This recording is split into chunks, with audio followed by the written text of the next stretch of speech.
بسم اللہ الرحمن الرحیم نحمد و نصلی علی رسول الکریم اما بعد۔ آج میں اس ویڈیو کے اندر حج اور عمرہ کرنے والوں کے بارے میں کچھ عرض کرنا چاہتا ہوں۔ ان دنوں حج و عمرے کے تعلق سے ہم عجیب و غریب منظر دیکھتے ہیں، لگتا ہی نہیں یہ کوئی عبادت ہے، ایسا محسوس ہوتا ہے یہ کوئی دنیاوی فنکشن ہے۔ حج و عمرہ پہ جانے سے پہلے رشتہ داروں سے دعوتی ملاقات، محلے میں حاجی اور معتمر کی دعوتوں کی لمبی قطار، گھر پہ اجتماع با اجتماع، مکے جاتے وقت گلے میں ہار و مالا پہنا کر راجاؤں مہاراجاؤں کی طرح رخصتی مانو کسی ملک کو فتح کرنے جا رہے ہیں۔ پھر دوران عبادت مکے میں مختلف قسم کا اعمال جو عبادت کے لیے نقصان دہ وہ کیے جاتے ہیں۔ ان میں ایک کام لمح با لمح کی تصویر کشی یا عبادت کرتے ہوئے ویڈیو کالنگ تاکہ اپنی عبادت کو دکھا سکیں۔ بیت اللہ سے واپسی اور اپنے گھر پہنچنے پر استقبال کا منظر بھی بےحد افسوسناک ہوتا ہے۔ پھول مالا لیے ملنے والے کی ایک لمبی قطار جو مالا پہنا کر ملک کو قلعہ فتح کر لینے جیسی مبارکبادی دیتی ہے، بعدہ اسے حاجی اور معتمر کا لقب مل جاتا ہے۔ پھر مرتے دم تک بلکہ مرنے کے بعد بھی حاجی صاحب سے پکارے جانے لگتے ہیں، العیاذ باللہ۔ ہمیں معلوم ہونا چاہیے کہ حج اور عمرہ عظیم عبادت ہے، اور عبادت کی قبولیت کے لیے اخلاص نیت اور اتباع سنت ضروری ہے۔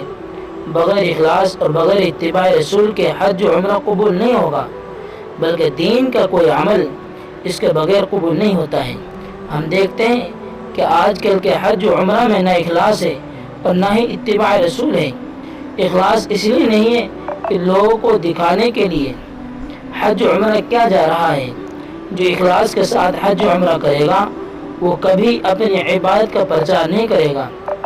لوگوں کو اپنے گھر بلا کر اجتماع کرنا، گھر گھر جا کر دعوت کھانا، گاؤں گھوم کر اپنے پرائے سے سب سے ملاقات کرنا، یہ سب اخلاص کا منافی ہے۔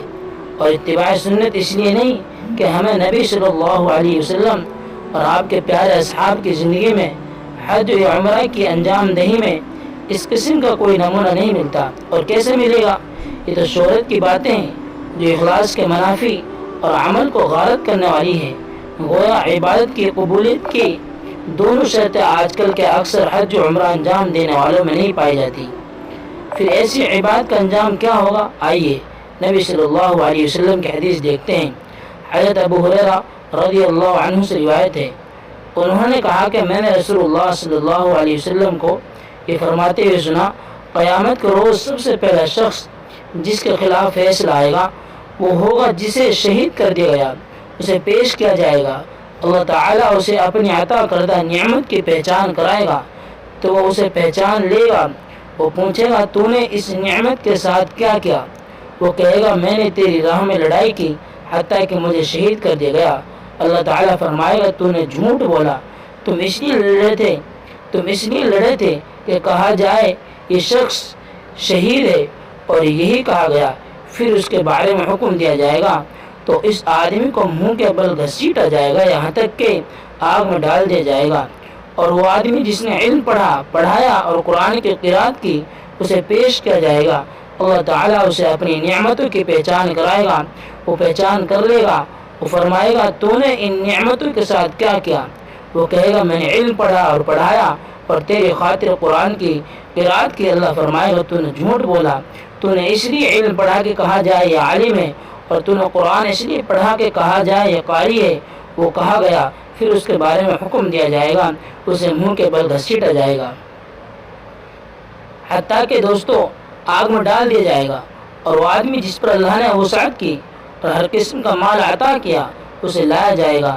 اللہ تعالیٰ اسے اپنی نعمتوں کی پہچان کرائے گا، وہ پہچان لے گا۔ اللہ فرمائے گا تم نے ان میں کیا کیا؟ کہے گا میں نے کوئی راہ نہیں چھوڑی جس میں تمہیں پسند مال خرچ کیا جائے، مگر ہر ایسی راہ میں خرچ کیا۔ اللہ فرمائے گا تم نے جھوٹ بولا ہے، تم نے یہ سب اس لیے کیا تاکہ کہا جائے وہ سخی ہے، ایسے ہی کہا گیا۔ پھر اس کے بارے میں حکم دیا جائے گا تو اسے منہ کے بل گھسیٹا جائے گا، پھر آگ میں ڈال دیا جائے گا۔ اس حدیث سے آپ نے جان لیا کہ شہرت کے لیے جہاد کرنا، شہرت کے لیے علم حاصل کرنا اور شہرت کے لیے مال خرچ کرنا جہنم میں لے جانے کا سبب ہے۔ تو جو شہرت والا حج یا عمرہ کرے وہ اپنا مال بھی ضائع کرتا ہے، وقت بھی ضائع کرتا ہے، اور ایسا آدمی کا بھیانک انجام یہ ہوگا کہ اسے گھسیٹ کر جہنم میں پھینک دیا جائے گا۔ اللہ ہمیں شہرت سے بچائے۔ اسلامی بھائیوں اور بہنوں، ہمیں اپنے رب سے ڈرنا چاہیے اور عبادت کی انجام دہی میں اخلاص اور الہیت کو مد نظر رکھتے ہوئے اسوہ رسول کو اپنانا چاہیے۔ عمرہ کے تعلق سے ایک بات مزید واضح کرنا چاہتا ہوں کہ آج کل حرم شریف میں زمین پر اصل مطاف میں بغیر احرام کے طواف کرنے پر پابندی لگی ہوئی ہے۔ تو وہ لوگ جو صرف طواف کرنا چاہتے ہیں نیچے طواف کرنے کے لیے احرام کا لباس لگا لیتے ہیں۔ یہ عمل شرعاً بھی غلط ہے اور قانوناً بھی۔ شرعاً اس لیے کہ نبی صلی اللہ علیہ وسلم جب فتح مکہ کے موقع پر طواف کرتے ہیں تو بغیر احرام کے طواف کرتے ہیں، اس لیے صرف طواف کرنے کے لیے احرام باندھنے کی ضرورت نہیں ہے، اور قانونی طور پر غلط تو ہے ہی۔ آخر میں اپنے مسلمان بھائیوں کو نصیحت کرنا چاہتا ہوں کہ اپنے حج و عمرہ میں اخلاص پیدا کریں۔ حج یا عمرہ کرنے سے پہلے یا دوران حج و عمرہ یا حج و عمرہ کے بعد ایسے کام کرنے سے بچیں جو آپ کی عبادت کو برباد کر دے۔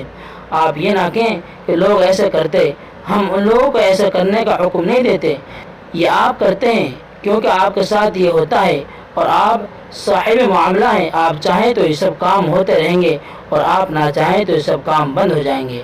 آپ کو کوئی آگ پر چلنے کو کہے یا گولی مارنے کو کہے آپ انکار کر دیں گے، پھر جو لوگ آپ کے حج کو برباد کرنے میں لگے ہیں ان کے حساب سے کیوں چلتے ہوں؟ آپ حج کر رہے ہیں اور آپ صاحب معاملہ ہیں تو آپ کے ساتھ ہونے والے معاملات کا مکمل آپ ہی ذمہ دار ہیں۔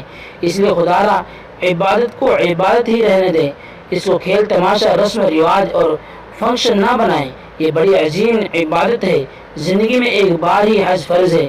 زندگی بھر کی ایک عظیم عبادت کو اللہ کی رضا کے لیے انجام دیں، خود بھی غلط کاموں سے بچیں اور دوسروں کی بچائیں۔ اللہ سمجھ کی توفیق عطا فرمائے۔ اللہ ہمارے حج اور عمرہ کو خالص اپنے رضا کے لیے کرنے والا بنائے۔ آمین ثم آمین۔ وآخر دعوانا الحمد للہ رب العالمین۔